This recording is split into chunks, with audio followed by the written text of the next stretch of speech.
Once நம்ம பிரேக்கெட்ஸ் பல்ல fix பண்ணதுக்கப்புறம் ஒரு 6 மாதம் தாண்டி இந்த பல்லோட ஈறுகள் இதே மாதிரி வளர ஆரம்பிக்குது. இது எதனால் வருது, எப்படி சரி பண்ணுறதுன்னு பார்ப்போம். இது ஆக்சுவலாக அந்த பிரேக்கெட்ஸை சுற்றி அழுக்குகள் நிறைஞ்சிருக்கிறதுனால இந்த ஈறுகள் வளர ஆரம்பிக்குது. இது ஜிஞ்சவிட்டிஸ்ன்னு சொல்லுவோம். இது ப்ராப்பர் ப்ரஷிங் டெக்னிக் யூஸ் பண்ணால் மட்டும்தான் இது மாதிரி பிரச்சனை வராமல் தடுக்கலாம்.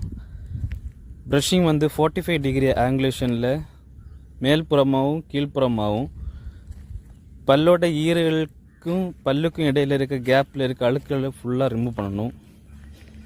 45 டிகிரி ஆங்குலேஷனில் soft and medium brush use பண்ணால் மட்டும்தான் ரொட்டேஷன் போர்ஷனில் ப்ரஷ் பண்ணணும். இப்போ தான் அந்த டெப்ரிஸ், கால்குலஸ், பிளாக் இது மாதிரி பாக்டீரியா கலெக்ஷன் ஃபுல்லாக ஈறுகளை அஃபெக்ட் பண்ண இது மாதிரி